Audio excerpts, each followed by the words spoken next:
Readministración biopsicosocial en el daño cerebral por Antonio Vela.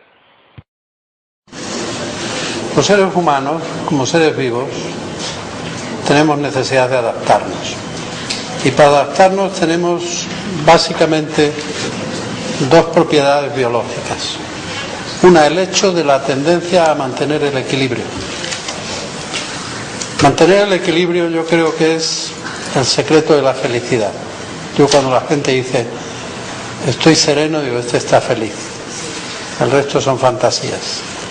Y luego está la tendencia a ser seres rítmicos, es decir, nosotros tenemos tendencia a que todas nuestras funciones alternan, como alternan los fenómenos cósmicos, y eso le llamamos los ritmos biológicos.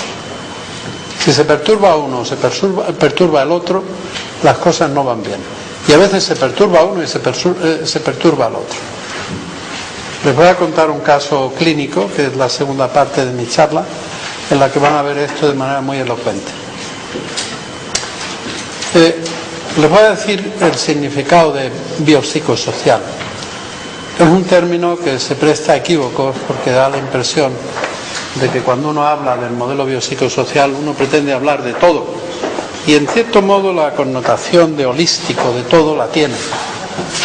Pero yo no les voy a meter dudas en la cabeza. Hay un debate en este momento muy interesante sobre esto y les voy a dar los hechos, lo que existe y lo que se conoce. Y les voy a poner en 4 o 5 diapositivas la naturaleza del modelo biopsicosocial. Piensen una cosa, cuando esto se introdujo, el modelo predominante era el llamado biomédico, que se trata con un poco de desdén, pero el modelo biomédico ha dado muchísimo y seguirá dando muchísimo de bueno. Ahora, ¿qué pasa? Que cuando uno se especializa, uno cierra el campo, por decirlo así. Para profundizar hay que prescindir. Y esa profundización en el estudio del ser humano ha llevado asociado una cierta, vamos a llamarle, deshumanización. Entonces, ¿qué hacía falta? Recuperar eso que se llaman los aspectos psicosociales de las enfermedades, no importa de qué enfermedad, para poder abordarlos de una manera más global, por tanto más eficaz, aparte de más humana. Entonces, un internista, que además era psicoanalista, Engel, formuló este modelo, que todavía sigue vigente y se utiliza para entender la psicosomática, se utiliza para incluso explicar a los estudiantes de medicina, y en esencia, como les digo, se lo voy a resumir en este momento. La cuestión está en que cada paciente vive su enfermedad, aunque sea la misma que la de otro, de diferente manera. ¿Eso qué quiere decir? Que nosotros cuando tenemos un enfermo, por eso cogí este tema que es flagrantemente claro en términos de teología. Un golpe en la cabeza es un golpe en la cabeza. Se sea fuerte, se sea débil, se sea uno tiene la desgracia de ir en el coche, se choca y se da un golpe en la zona prefrontal, no importa que sea tímido, no importa que sea impulsivo, lo de impulsivo sí importa para haber tenido el accidente, es previo, pero no después. El hecho es que hay un daño cerebral. Luego la etiología, la causa fundamental es la lesión. No podemos decir, es que como tuvo una mala relación con su madre, por eso tiene la lesión. Eso puede afectar a su carácter y a su comportamiento y eventualmente a lo que precede al accidente. Pero una vez que pasa el accidente, ya hay una lesión. Ahora, ¿cómo vive el paciente y el entorno la enfermedad provocada por la lesión? Es otra historia, que es de lo que yo les quiero hablar en la segunda parte. Aquí tenemos modelo biopsicosocial. Y ven ustedes, lo primero, factores múltiples en interacción. Pues por supuesto, cuando uno habla de lo biopsicosocial quiere decir que están en juego varios sistemas, luego les mencionaré, que interactúan entre sí de manera dinámica. O sea, no es una suma de lo bio más lo psico más lo social, sino es algo que se produce de manera transaccional, es decir, un sistema influye en el otro y el otro en el otro, y cuando yo actúo sobre uno puedo modificar el otro. Luego lo veremos en acción. Decía antes Esto viene a cuento de que hay diferencias entre pacientes con el mismo tratamiento biológico en cuanto a expresión, experiencia y curso de la enfermedad. No todo el mundo evoluciona exactamente igual cuando tiene la misma enfermedad. Y ahí entran factores que no son puramente causales. Es decir, el hecho de que un individuo no se tome la medicación bien, que va a condicionar la evolución de la enfermedad, eso en sí no es etiológico, es decir, no tiene hipertensión porque no tome la medicación, sino que no se la cura porque no se la está tomando. Pero ahí entran factores de tipo psicosocial, como puede ser la propia relación del enfermo con el médico, como pueden ser creencias que tiene el enfermo acerca de la medicación, como puede ser su cultura familiar, como puede ser el precio del fármaco, como puede ser la facilidad para abrir el bote o no. Es decir, hay un montón de factores que pueden condicionar. Entonces, todo eso es práctico, porque en el fondo, fíjense, la cosa más peregrina, que ustedes enseñen a alguien a abrir bien el bote, hará que se tome la medicación o no. Y eso implica una buena relación. Dirán, bueno, pues eso es periférico, pero yo lo que quiero es que se trate y que se cure. Bien, la otra parte es que son diferencias que no son explicables según el modelo biomédico.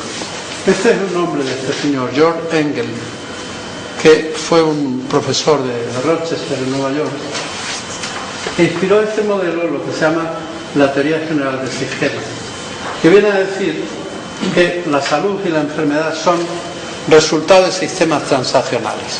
¿Cómo decírselo más claro?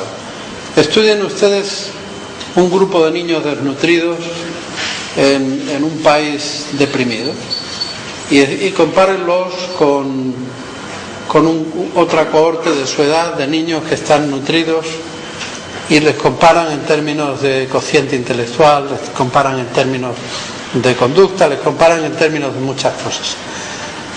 Entonces, si ustedes se atienen a esa comparación, dirán, ese grupo es más listo que este.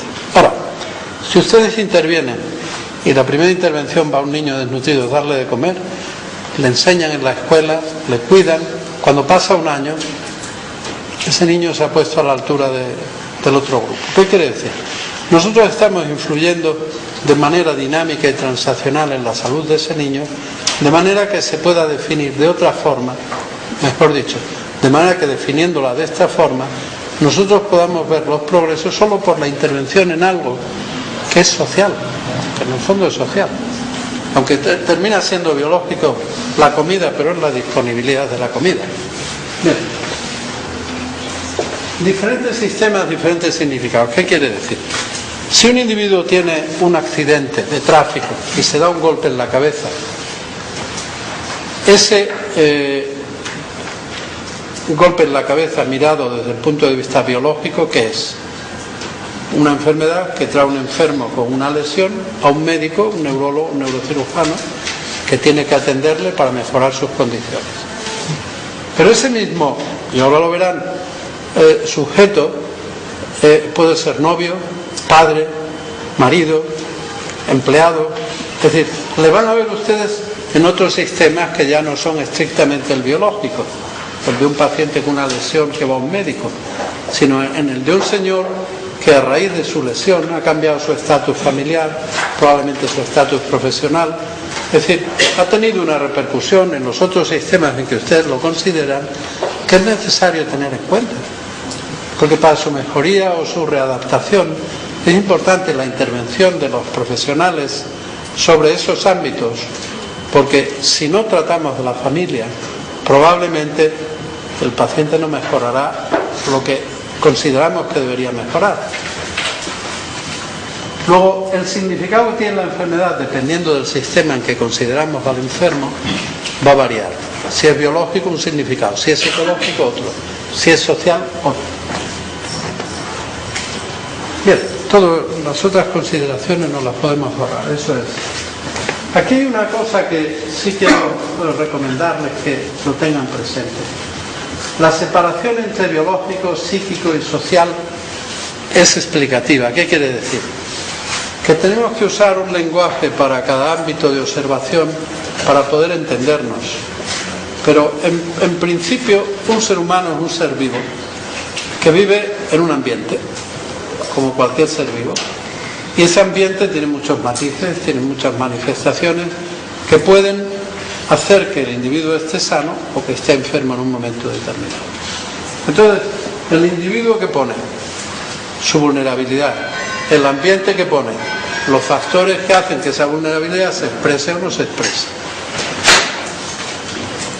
Bien, cuando nosotros vemos los sistemas, es decir, cuando nosotros vemos cualquiera de los niveles de los sistemas que estudiamos, interactúan entre unos y otros por lo que se llaman sistemas de retroacción, es decir, aquí vienen aplicados esos principios que se llaman de la cibernética. Entonces, cuando un sistema se altera, altera a los otros y viceversa. Es decir, si nosotros somos capaces de actuar adecuadamente en uno, probablemente se benefician los otros. Miren los niveles que incluye la teoría de sistemas. Esta teoría, que la formuló Bertalanffy, un alemán emigrado a Estados Unidos, dice que cuando nosotros consideramos, en este caso al hombre, lo tenemos que hacer teniendo presente todos estos niveles, que van desde el átomo hasta la biosfera. Usted dirá, ahí va, este se ha pasado. Pues no. Es decir, si consideran ustedes que es verdad lo que nos están diciendo, que dentro de 60 años, probablemente algunos de la sala lo vivan en el ocaso de su vida, España va a ser como Arizona, Inglaterra va a ser como la Costa del Sol, probablemente tenemos que admitir que la biosfera va a estar influyendo sobre nuestras células. Es decir, va a haber más de una deshidratación, va a haber muchos problemas. Pero vean los niveles de abajo arriba. Nosotros podemos estudiar al individuo a nivel molecular. Hay enfermedades donde es clara la patología a nivel biomolecular, en las células.